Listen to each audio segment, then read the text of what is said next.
Hi, I'm Diana Savage, Superintendent with Bryan City Schools, and today my friend Saban and I are going to read the second chapter of The Mouse and the Motorcycle. We hope you like it.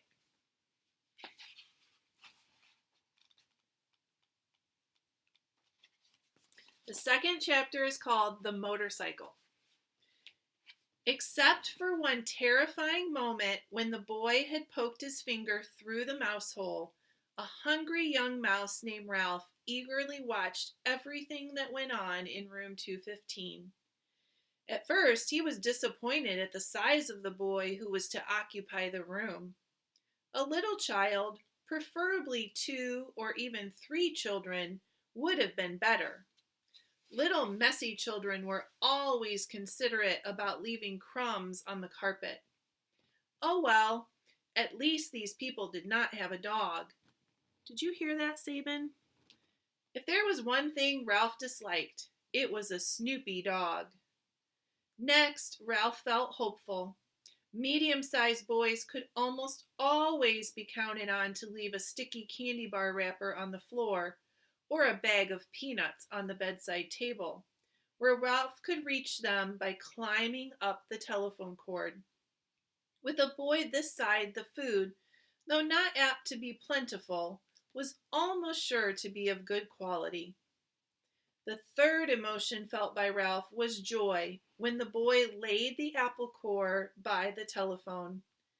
This was followed by despair when the mother dropped the core into the metal wastebasket. Ralph knew that anything at the bottom of a metal wastebasket was lost to a mouse forever. A mouse lives not by crumbs alone, and so Ralph experienced still another emotion. And this time, food was not the cause of it. Ralph was eager, excited, curious, and impatient all at once. The emotion was so strong it made him forget his empty stomach. It was caused by those little cars, especially that motorcycle and the p sound the boy made.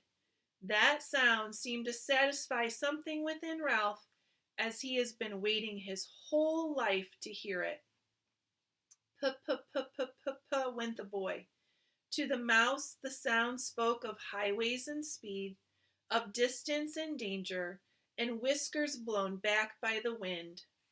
The instant the family left the room to go to dinner, Ralph scurried out of the mouse hole and across the threadbare carpet to the telephone cord, which came out of a hole in the floor beside the bedside table. Ralph, scolded his mother from the mouse hole. You stay away from that telephone cord. Ralph's mother was a great worrier. She worried because their hotel was old and run down, and because so many rooms were often empty with no careless guests to leave crumbs behind for mice. She worried about the rumor that their hotel was to be torn down when the new highway came through. She worried about her children finding aspirin tablets. Ralph's father had tried to carry an aspirin tablet in his cheek pouch. The aspirin had dissolved with unexpected suddenness, and Ralph's father had been poisoned. Since then, no member of the family would think of touching an aspirin tablet, but this did not prevent Ralph's mother from worrying. Most of all, Ralph's mother worried about Ralph. She worried because he was a reckless mouse who stayed out late in the daytime when he should have been safe in home, safe in bed. She worried when Ralph climbed the curtain to sit on the windowsill to watch the chipmunk in the pine tree outside and the cars in the parking lot below. She worried because Ralph wanted to go exploring down the hall instead of traveling under the floorboards like a sensible mouse. Heaven only knew what dangers he might meet in the hall. Maids, bellboys, perhaps even cats. Or what was worse, vacuum cleaners. Ralph's mother had a horror of vacuum cleaners. Ralph, who was used to his mother's worries, got a good running start and was already halfway up the telephone cord. "Remember your Uncle Victor," his mother called after him. Ralph seemed not to hear. He climbed the cord up to the telephone, jumped down, and ran around to the row of cars. There it was on the end, the motorcycle. Ralph stared at it and then walked over and kicked a tire. Close up, the motorcycle looked even better than he expected. It was new and shiny and had a good set of tires. Ralph walked all the way around it, examining the pair of chromium mufflers and the engine and the hand clutch. It even had a little license plate, so it would be legal to ride it. "Boy," said Ralph to himself, his whiskers quivering with excitement. "Boy, oh boy." Feeling that this was an important moment in his life, he took hold of the handle grips. They felt good and solid beneath his paws. Yes, this motorcycle was a good machine, all right. He could tell by the feel. Ralph threw a leg over the motorcycle and sat jauntily on the plastic seat. He even bounced up and down. The seat was curved just right to fit a mouse. But how to start a motorcycle? Ralph did not know. And even if he did know how to start it, he could not do much writing up here on the bedside table. He considered pushing the motorcycle off and onto the floor, but he did not want to risk damaging such a valuable machine. Ralph bounced up and down on the seat a couple more times and looked around for some way to start the motorcycle. He pulled at a lever or two, but nothing happened. Then a terrible thought spoiled his pleasure. This was only a toy. It would not run at all. Ralph, who had watched many children in room 215, had picked up a lot of information about toys. He had seen a boy from Cedar Rapids throw his model airplane on the floor because he could not make its plastic parts fit properly. A little girl had burst into tears and run sobbing to her mother when her doll's arm came out of its socket. And then there was that nice boy, the potato chip nibbler, who stamped his foot because the batteries kept falling out of his car. But this toy could not be like all those other toys he had seen. It looked too perfect, with its wire spokes in its wheels and its pair of shiny chromium exhaust pipes. It would not be right if it did not run. It would not be fair. A motorcycle that looked as real as this one had to run.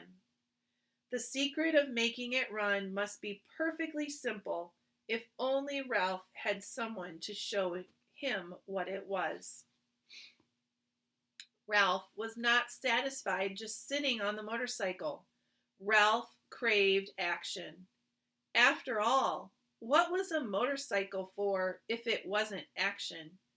Who needed motorcycle lessons? Not Ralph.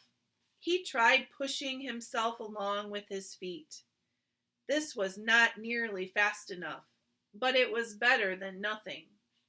He moved his feet faster along the tabletop and then lifted them up while he coasted.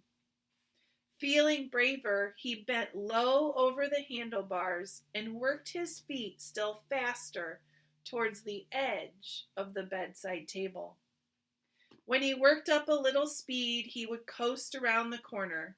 He scrambled his feet on the tabletop to gain momentum. In a split second, he would steer to the left. At that moment, the bell on the telephone rang half a ring, so close that it seemed to pierce the middle of Ralph's bones. It rang just that half ring, as if the girl at the switchboard realized she had rung the wrong room and jerked out the cord before the ring was finished. That half a ring was enough. It shattered Ralph's nerves and terrified him so that he forgot all about steering. It jumbled his thoughts until he forgot to drag his heels for brakes. He was so terrified he let go of the hand grips. The momentum of the motorcycle carried him forward, over the edge of the table. Down, down through space tumbled Ralph with the motorcycle. He tried to straighten out, to turn the fall into a leap, but the motorcycle got in his way. He grabbed in vain at the air with both paws. There was nothing to clutch, nothing to save him, only the empty air. For a fleeting instant, he thought of his poor old Uncle Victor. That was the instant the motorcycle landed with a crash in the metal wastebasket. Ralph fell in a heap beside the motorcycle and lay still. Well, that was chapter 2 of our story with the mouse and the motorcycle. I hope you've enjoyed it. Saban has loved listening to it. Have a great day.